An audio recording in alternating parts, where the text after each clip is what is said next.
Welcome to this explainer. Today we've got an absolutely fascinating journey ahead of us. We are going to impartially unpack a really complex, multi-layered theological text. We'll be examining the ancient narrative detailing the fall of Cain, his subsequent exile, and, this is where it gets huge, how the source material expands this ancient story into a massive, macro-level theology concerning what is known as the Second Estate. So this isn't just some story about a historical crime, it's a profound look into ancient cosmology, the very nature of consequence, and cosmic planning. Okay, let's dive into this. Here is our roadmap for today's analysis. We're using a bit of a hybrid structure today, starting with the immediate, pretty dark narrative of the first murder, before panning out to a much broader cosmic theological framework.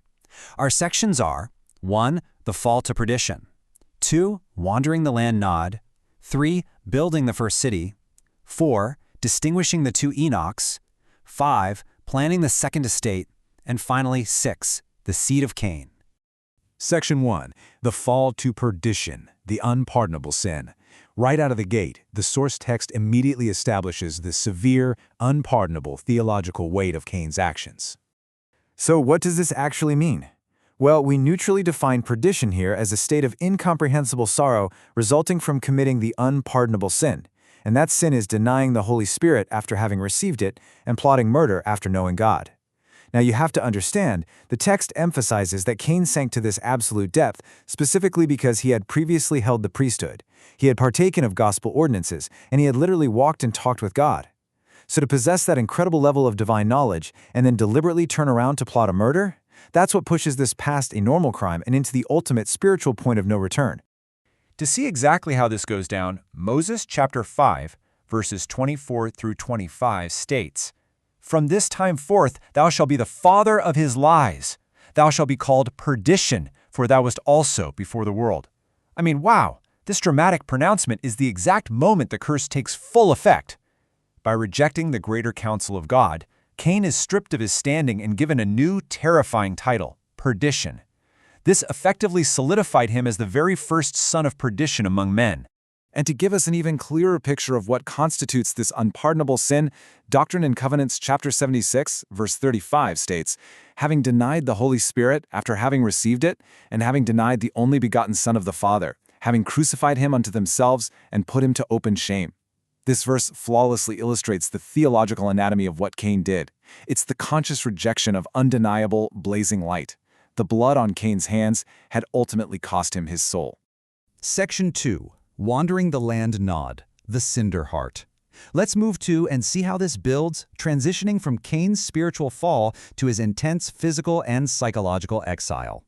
Because that inner turmoil immediately manifests in his outward reality. Moses chapter 5, verse 41 states that Cain took his wife, his brothers, and his spoils, and moved to a new province east of Eden.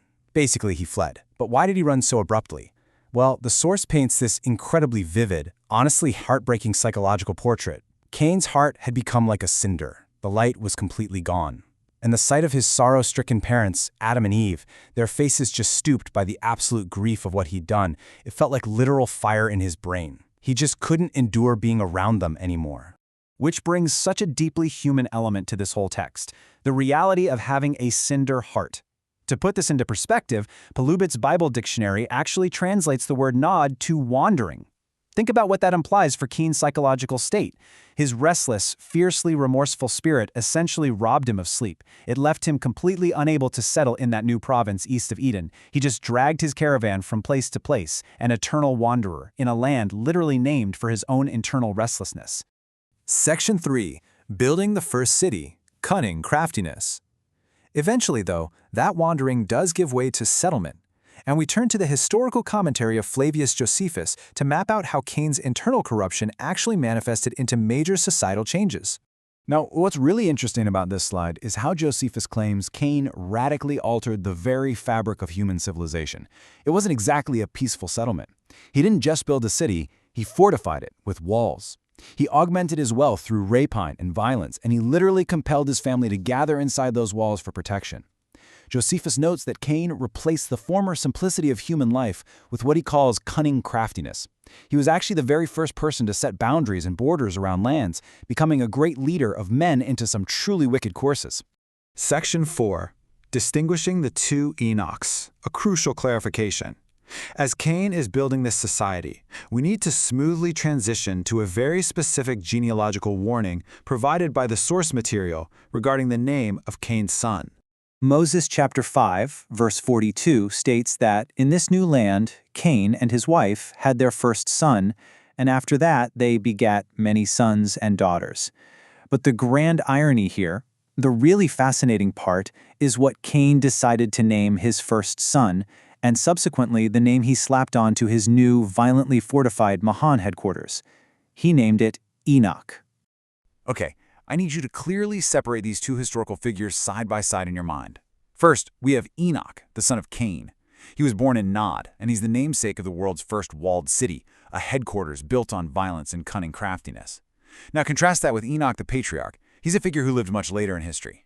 The patriarch Enoch was the leader of a community so righteous that according to the theology, their entire city was eventually translated by God. It is absolutely vital to grasp the vast theological difference between these two cities of Enoch so we don't accidentally mix up the narrative. Section 5. Planning the Second Estate, the Cosmic View. We are now shifting the explainer from the ancient, historical narrative on Earth to a much broader, macro-theological framework of the pre-earthly existence. Abraham chapter 3, verses 22 through 23 states that God knew all of his children from the beginning, and he deliberately planned the time, place, and circumstances where these varied personalities would best fit. The concept here is that life on earth, the second estate, was meticulously planned before anyone was born.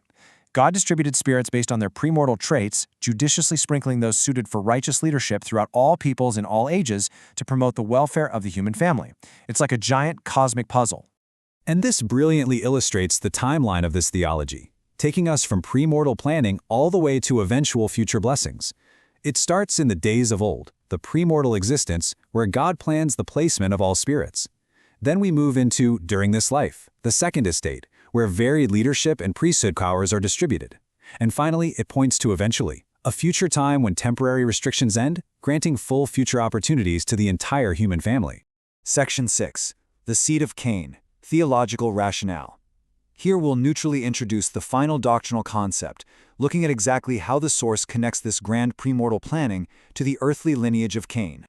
So, the crucial point is how the source material articulates this restriction. We're objectively reporting here that the text outlines a temporary priesthood restriction during this life for spirits born through Cain's lineage. The document explicitly claims that this was a deliberate postponement intended for the eventual benefit of both those individuals and humanity in general. Basically, the assertion is that these spirits will eventually receive all the exact same opportunities that the rest of the human family has received, it's just postponed until a future time. We are simply mapping how the text builds its theological rationale around this specific postponement. Which leaves us with this final, truly provocative question. If ancient theological texts suggest that our earthly circumstances, even profound restrictions, are merely one part of a temporary, premortal divine plan, how does this perspective shape the way believers view the grand timeline of justice and opportunity? I mean, does viewing life as just a second estate change how we understand consequence and divine timing?